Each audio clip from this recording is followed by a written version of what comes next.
ఆశ్చర్యపోనక్కర్లేదు.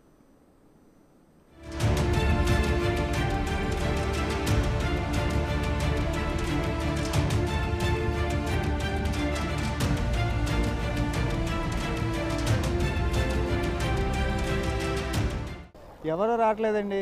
ఏ విధమైనటువంటి చోట్ల హెలికాప్టర్లు తిరగడం తప్పితే ఏ విధమైన సహాయం మాకు అందలేదు. కనీసం మంచినీళ్ళు కూడా అందలేదండి. కనీసం వాటర్ అయినా సప్లై చేస్తుంటే బాగుండేదండి మాకు. ఫుడ్కి వాటర్కి దేనికి ప్రాబ్లం లేదు, అంత బాగా చూస్తున్నారు, అంత బాగుంది. సడన్గా పెరిగింది మరి అక్కడండి. గవర్నమెంట్ పరంగా అయితే అసలు ఇంత ఫాస్ట్గా జరుగుతుంది అనుకోలే. మాకు ఇవన్నీ పూర్తయ్యేప్పటికి ఓ 10-15 రోజులైనా పడుతుంది అనుకున్నాము. కానీ గవర్నమెంట్ పరంగా చాలా అది మేము అనుకోవడం అయితే చంద్రబాబు నాయుడు గారి వల్లే సాధ్యమైంది అనుకుంటున్నాం. చూశారుగా రోజుల వ్యవధిలోని ఎంత మార్పు.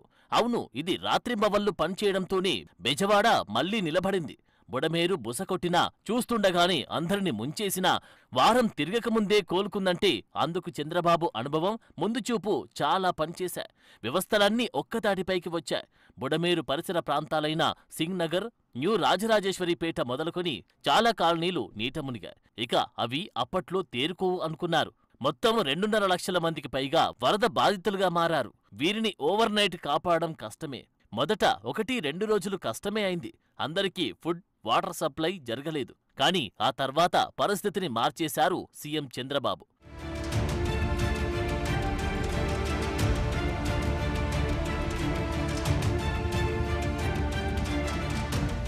నిర్లక్ష్యంగా ఉన్న ఆఫీసర్లకు వార్నింగ్ ఇచ్చారు. సామాజిక బాధ్యతగా సాయం చేసేందుకు ముందుకు రావాలని ఇతర ప్రాంతాల ప్రజలకు పిలుపునిచ్చారు.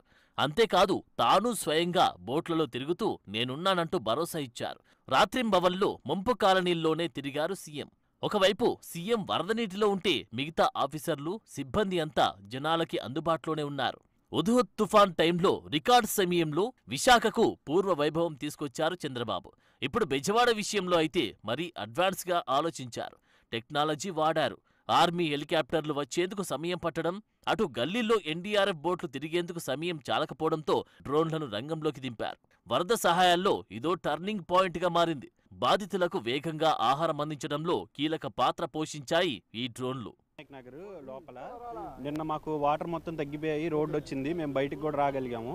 ఫైర్ ఇంజిన్ వచ్చి క్లీనింగ్ కూడా స్టార్ట్ చేసింది. గ్రౌండ్ లెవెల్ అంతా బాగుంది. ఎక్కడికక్కడ ట్రాక్టర్లు కాస్త వాటర్ తగ్గినా కూడా లోపలికి వచ్చారు. మున్సిపల్ వాటర్ ట్యాంకర్స్ వస్తున్నాయి, అన్నీ వస్తున్నాయి. మాకు ప్రాబ్లం ఏమీ లేవు. ఎక్కడికక్కడ వాటర్, ఫుడ్ అన్నీ ఇస్తున్నారు. ఫ్లో పెరిగింది అంటే బుడమేరు ఒకటి ఇంకోటి క్లోజ్ చేస్తే ఆటోమేటిక్ తగ్గుతుంది అంటారు. గవర్నమెంట్ కూడా అక్కడగా మేము చూస్తున్నాం వీడియోస్, వాళ్ళు చేస్తే కష్టపడుతున్నారు. అక్కడ మినిస్టర్స్ కానీ చంద్రబాబు నాయుడు గారు కానీ చాలా బాగా కష్టపడుతున్నారు. వాళ్ళు చేసే సపోర్ట్, ఈ మాత్రం సపోర్ట్ ఐ థింక్ ఎవరు చేయలేరు. ఇంత ఫ్రాక్షన్ ఆఫ్ డేస్లో పవర్ రిజ్యూమ్ చేయడం కానీ, ఫుడ్ ఎంత ఫుడ్ వచ్చిందంటే మాకు తెలిసి మేము హెలికాప్టర్ ద్వారా తీసుకున్న ఫుడ్ కానీ, ఎన్డీఆర్ఎఫ్ వాళ్ళు వచ్చిన ఫుడ్ కానీ, వాటర్ సప్లై అయితే అసలు అన్లిమిటెడ్. ఒక్కరికి ఇవ్వను అని లేదు. ఎన్ని ప్యాకెట్స్ కావాలి, ఎంత వేస్ట్ అన్నా చేసుకోండి పర్లేదు, మళ్ళీ రిజ్యూమ్ మళ్ళీ ఇస్తున్నారు. బాగుందండి. అంటే ఈ మాత్రం చేయడం అనేది చాలా కష్టం. పాపం ఆయన పైనుంచి 75 years old person Chandrababu Naidu గారు, ఆయన కష్టపడే తీరు మాత్రం it's we have to appreciate it. ఆ వయసులో నాకు తెలిసి ఎవరు మంచం మీద ఉంటారు కానీ అంత యంగ్గా పనిచేయడం కానీ, వాటర్ జనాలకు వచ్చిందా లేదా, మిడ్ నైట్స్ రావటం కాదు కానీ ఇక్కడ కూడా వచ్చారు. మిడ్ నైట్ 2 o'clock ఈ ఏరియాలో కూడా వచ్చి, మా ఏరియాలో కూడా వచ్చారు ఆయన. ఓవైపు వరద వస్తున్న బుడమేరుకు పడ్డ 2 గండ్లను యుద్ధ ప్రాతిపాదికన పూర్తి చేశారు. మరో గండి దగ్గర ఇరిగేషన్ మినిస్టర్ నిమ్మల రామానాయుడును ఉంచారు. ఆయన రాత్రింబవళ్లు అక్కడే ఉండి గండి పూడ్చే పనులు దగ్గరుండి చేయిస్తున్నారు. ఇంకోవైపు హైదరాబాద్ నుంచి హెలికాప్టర్లో ప్రత్యేక ఆర్మీ బృందాన్ని కూడా రప్పించడంలో చంద్రబాబు సక్సెస్ అయ్యారు. ఇంకోవైపు వరదలో 3 బోట్లు ప్రకాశం బ్యారేజ్ గేట్ దగ్గరికి కొట్టుకురావడంతో కొంత డ్యామేజ్ జరిగింది. దీంతో గేట్లు బిగించడంలో నిపుణుడైన కన్నయ్య నాయుడిని ఆగమేఘాలపై రప్పించారు. దెబ్బతిన్న బీమ్ పనులను పూర్తి చేయించారు.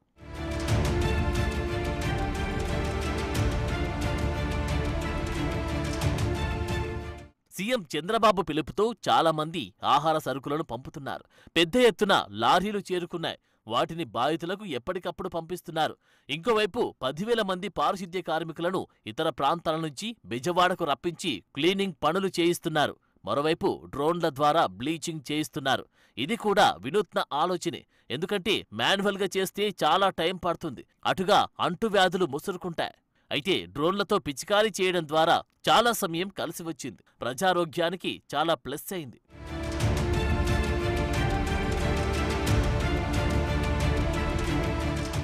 మరోవైపు 200కు పైగా ఫైర్ ఇంజన్లను బెజవాడ రప్పించారు సీఎం చంద్రబాబు. రోడ్లపై క్యూలో ఉన్న ఈ ఫైర్ ఇంజన్లను చూసి చాలా మంది ఎందుకో ఇవి అనుకున్నారు. కానీ సింగ్ నగర్ సహా వరద ప్రభావిత ప్రాంతాల్లో బురదను క్లీన్ చేయడమే కాదు, ఇండ్లల్లో తిష్టవేసిన బురదను మంచినీటితో క్లీన్ చేయించి ఎవరి ఇల్లు వారికి అప్పగిస్తున్నారు. సహాయక చర్యల్లో ఇది మరో లెవెల్ అంటున్నారు. ఇంతవరకు రోడ్లు మాత్రమే క్లీన్ చేసిన సందర్భాలున్నాయి, కానీ ఇండ్లు క్లీన్ చేయించి ఇవ్వడం ఇదే తొలిసారి. అక్కడితో మ్యాటర్ ఆగలేదు. వరద బాధితులు తమ బంధువుల ఇళ్లకు వెళ్లాలనుకున్న వారి కోసం 179 ఆర్టీసీ బస్సులు ఉచితంగా ఏర్పాటు చేయించారు. పడవల్లోని డాక్టర్లను పంపించారు. ఒక్కటేమిటి, వరద బాధితులకు అన్నీ తానై చూసుకున్నారు. అందుకే బెజవాడ వేగంగా కోలుకుంది.